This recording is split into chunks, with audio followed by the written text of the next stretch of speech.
안녕하세요. 노동법의 정석 임놈 권놈입니다. 네, 오늘의 영상은 근로계약서의 독소 조항들을 한번 살펴보는 시간을 갖도록 할 텐데요. 네, 많은 분들이 저희한테 질문을 많이 주십니다. 근로계약서 쓰기 전에 뭘 좀 주의해야 되느냐, 네. 아니면은 근로계약서 문구에서 뭘 주의해서 봐야 되느냐, 이런 질문을 많이 주시는데요. 그래서 저희가 이번 영상을 준비를 해봤습니다. 네, 그래서 7가지의 조항들을 한번 살펴볼게요. 네. 그래서 이 조항이 법적으로 문제가 있는지 없는지 여러분들도 한번 생각을 해보시기 바랍니다. 네. 네, 첫 번째 문구인데요. 을의 노동 재생산을 위하여 근로일에 무급 휴무일을 부여할 수 있다라는 조항입니다. 네. 네, 다시 한 번만 볼게요. 그렇죠. 을의 노동 재생산을 위하여, 여기서의 말하는 을은 누구죠? 근로자입니다. 네, 근로자의 노동 재생산을 위하여 네. 근로일에입니다. 근로일이라는 거는 그 근로자가 원래 일했어야 되는 날이죠. 네. 근로일에 무급 휴무일을 부여할 수 있다라는 건데요. 네. 여기서 이제 무급이라는 점, 그 다음에 부여할 수 있다라는 건 사용자가 부여할 수 있다라는 그런 의미인데요. 네. 법적으로 문제가 있는 조항일까요? 아닐까요? 네. 이거는 법적으로 문제가 있는 조항입니다. 네, 어떤 문제가 있죠? 우선 국어를 좀 잘 해야 되죠. 이거 잘하면 말장난인데. 네네. 요거를 그냥 쉽게 말씀을 드리면 네. 사용자가 판단을 하기에 근로자 네가 좀 쉬어야 되겠다라고 생각을 하면은 내가 무급으로 널 쉬게 하겠다. 이런 의미죠. 그러니까 네. 근로자가 내가 쉬고 싶다는 건 묻지는 않고 그냥 내가 네네네. 보기에 네가 좀 네. 피곤해 보이니까 좀 쉬어라 무급으로. 이런 말로 보시면 되겠습니다. 네, 그런데 이게 법적으로 어떤 문제가 있는 건가요? 네, 결국은 이거를 법적으로 보자면 사용자의 사정에 의해서 네. 근로자를 쉬게 하는 거죠. 네네. 그래서 저희 근로기준법 46조를 보면은 사용자의 사정에 의해서 휴업을 할 때에는 평균임금 70% 이상의 휴업수당을 지급을 해야 된다. 이렇게 네. 규정을 하고 있는데 여기서는 무급이다라고 네. 나와 있는 거죠.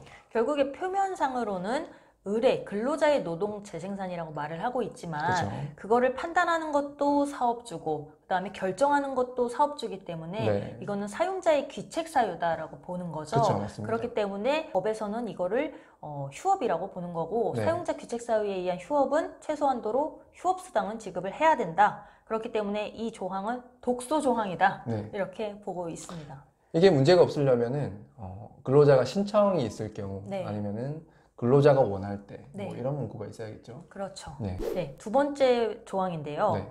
민형사 및 노동법상 일체의 이의를 제기하지 아니한다라는 조항인데요. 네. 보통 이제 계약서에 이런 문구들을 많이 보셨을 거예요. 그렇죠. 뭐 어떤 약정을 하고 그에 대해서 추후에 문제를 제기하지 않는다라는 조항인데요.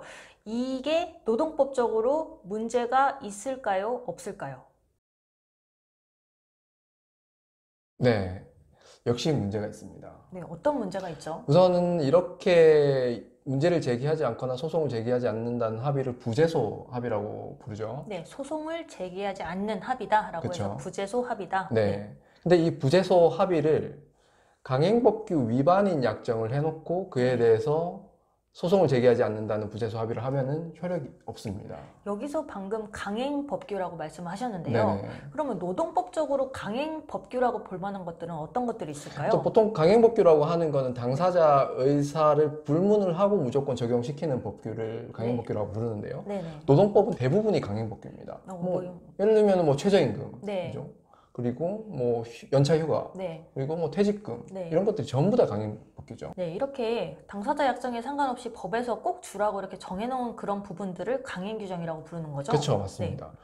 뭐 예를 들면 이런 거죠. 뭐 시급 500원이다. 네.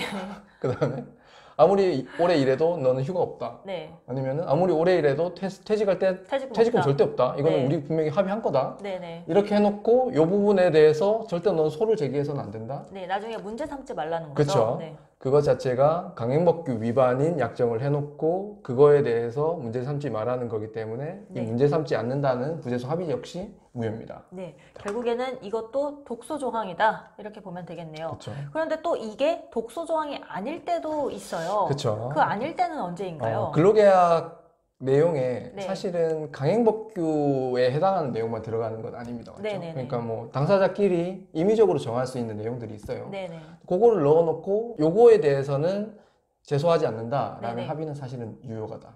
결국에는 법에서 정해놓은 이 강행 규정이 아니고서는 다른 부분에 대해서는 임의적으로 약정을 할 수가 있는데 그렇게 약정을 해놓고 나중에 소를 제기하지 않는 합의는 유효하다라는 거죠. 네, 맞습니다. 뭐 예를 들면 뭐가 있을까요?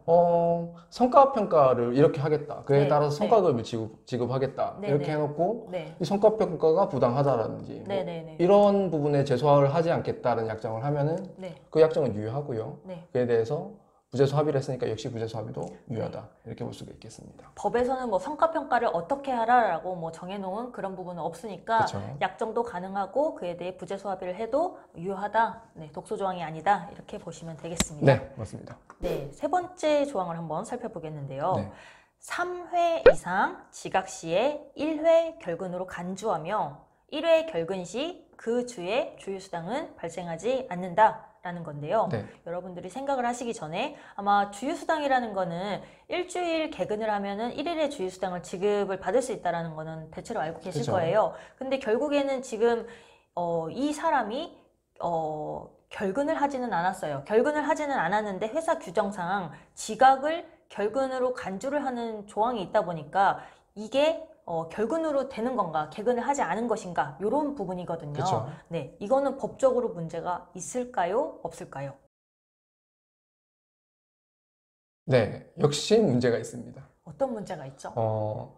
우리가 결근인지 개근인지를 판단을 할 때는 네, 날을 기준으로 판단을 하죠. 일수. 네, 그러니까 네. 그날에 출근을 한 거면은 이거는 결근을 한 게 아닙니다. 네, 그러니까 출근을 했는데 근로 시간을 다 못 채운 게 지각 또는 조퇴죠. 네, 네. 이렇게 근로 시간을 못 채운 거를 결근 처리해서 이거를 개근이 아니다라고 보는 거는 법 위반이다. 이렇게 보고 네. 있습니다. 결국에는 이거는 결근이 아니기 때문에 개근인 거고 주유수당을 지급을 해야 된다. 이거 독소 조항이다. 이렇게 보고 있는 겁니다. 예, 맞습니다. 네, 다음으로 네 번째 조항인데요. 네. 최소 3개월 이상 일하지 않을 경우 300만 원의 위약금을 지급한다라는 조항인데요. 네. 네, 이게 어떤 일정 기간의 근무를 정해놓고 지키지 않으면 위약금을 일정 금액의 위약금을 지급한다라는 조항이에요. 그렇죠. 이런 부분을 근로계약서에 정해놨을 때 법적으로 문제가 있을까요? 없을까요? 네. 역시 문제가 있습니다. 어떤 문제가 있죠? 저희 근로기준법 20조를 보면 위약 예정 금지라는 조항이 있죠. 네네. 뭐 이 내용을 간단하게 말씀드리면은 일정한 근로계약을 위반을 했을 때 네. 그에 대해서 일정 금액을 위약금으로 약정을 하거나 아니면은 임금을 반환을 할 것을 약정을 한 거는 금지를 한다 이렇게 규정을 하고 있고 여기에 위반된다 이렇게 말씀드릴 수 있겠습니다. 뭐 계약상 뭐 정해놓은 의무가 있는데 네. 그거를 위반했다라는 것을 이유로 해서 실제 손해액이 얼마인지를 산정도 하지 않은 채 일정 금액을 정해서 그거를 위약금이다라고 해서 반환하게 하거나 그쵸. 아니면 줬던 임금 다시 내놔라라고 그쵸. 한다는 거를 그거를 위약 예정이라고 보는 거죠. 예, 맞습니다. 그리고 그거를 금지하고 있다라고 그쵸. 이렇게 보는 거죠. 예, 맞습니다. 네, 그렇기 때문에 이 조항도 독소 조항이다. 그런데 만약에 실제 손해가 발생한 부분에 대해서 책임을 묻겠다라는 그런 조항은 또 어떻게 되는 건가요? 실제 그거는 뭐 손해배상을 해봐야 아는 거긴 한데 네. 일단 그 조항 자체를 무효로 보진 않습니다. 그 조항 자체는 무효는 아니지만 네. 이제 손해배상의 입증 문제라던가 또 이제 별도의 영역으로 넘어간다라는 거죠. 그렇죠, 맞습니다. 네, 네, 다섯 번째 조항인데요. 네. 최소 5일 이상 일하지 않으면 급여를 지급하지 않는다라는 조항입니다. 이거는 좀 여러분들 생각하시기에 쉬울 것 같아요. 네네. 문제가 있을까요? 없을까요?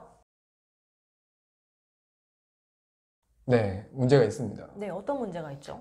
일을 하긴 한 거죠. 네네. 일을 하긴 했으면은 그 일한 부분에 대한 임금은 반드시 전액을 지급을 해야 됩니다. 네. 그래서 근로기준법 43조의 전액 지급 원칙 위반이다 이렇게 보고 있습니다. 네, 하루를 일하더라도 그 임금의 전액을 지급을 해야 된다라는 거죠. 그렇죠. 네, 그렇기 때문에 며칠 이상 조건을 걸어놓고 급여를 아예 지급을 안 한다라는 이 조항은 독소 조항이다라고 보면 되겠습니다. 네. 네, 여섯 번째 조항인데요. 인수인계를 하지 않고 그만두면 퇴직금을 지급하지 않는다라는 조항인데요. 네. 네, 이 조항은 문제가 있을까요? 없을까요? 문제가 있습니다. 어떤 문제가 있죠? 퇴직금은 네, 퇴직금 청구권이 발생한 날로부터 14일 이내에 모두 청산을 해줘야 된다. 네, 그래서 법 위반이다. 뭐 굳이 말씀드리면은 근로기준법 36조 그리고 근로자 퇴직급여 보장법 9조 위반이다. 이렇게 말씀드릴 수 있겠습니다. 네, 인수인계를 하던 하지 않던 간에 퇴사를 했다라고 하면은 그 퇴사를 한 날로부터 14일 이내에 퇴직금을 지급받아야 된다라는 거죠. 네. 네, 그런데 여기서 하나의 문제가 있어요. 네. 퇴사일이 미뤄지는 경우이거든요. 그렇죠. 근데 언제 이 퇴사일이 미뤄지나요? 예를 하나 들어보면은 근로계약서에 퇴사하기 직전 30일 전에 반드시 통보를 해야 된다라는 네네. 조항이 있는 경우. 네네. 이럴 경우에는 통보 없이 그냥 바로 퇴사를 해버리면은 30일 이후에 퇴사의 효력이 발생을 하죠. 왜냐하면 사용자가 그때 동안에 무단결근 처리를 해서 퇴사 처리를 안 할 수가 있기 때문인데요. 그쵸. 네네. 네, 이런 경우는 무단 퇴사 후 30일 이후에 퇴사 효력이 발생을 하니까 그 무단 퇴사 후 30일 이후로부터 14일 이내에 퇴직금을 정산받을 수 있다. 이렇게 볼 수 있겠습니다. 네, 그렇습니다. 네. 결국에는 퇴직금을 지급하게 되는 기일이 조금 지연은 될 수가 있을지라도 아예 지급을 안 하는 거는 안 된다라고 이렇게 이해를 하시면 되겠습니다. 네, 맞습니다. 네, 마지막으로 7번째 조항인데요. 다음 근무자를 구할 때까지 그만둘 수 없다라는 조항입니다. 네. 이거는 굉장히 현실적으로 많이 발생하는 일인 그쵸? 것 같아요. 네네. 네, 법적으로 문제가 있다, 없다? 역시 문제가 있습니다. 어떤 문제가 있나요? 우리 근로기준법 제7조를 보면요. 강제근로금지라는 원칙이 있습니다. 네. 그러니까 근로자가 어떤 사유가 있든 네. 근로자가 일을 하기 싫으면은 네. 일단 나가는 거는 절대 막을 수 없습니다. 네. 그래서 근로자가 인수인계를 하기 전에는 못 나간다라는 거는 법 위반입니다. 네, 지금까지 근로계약서상 독소 조항들을 한번 살펴봤는데요. 네. 여러분들이 근로계약서를 작성하시기 전에 이 영상을 꼭 보시기를 바라겠습니다. 네. 오늘도 유익한 영상이 되셨기를 바랍니다. 감사합니다.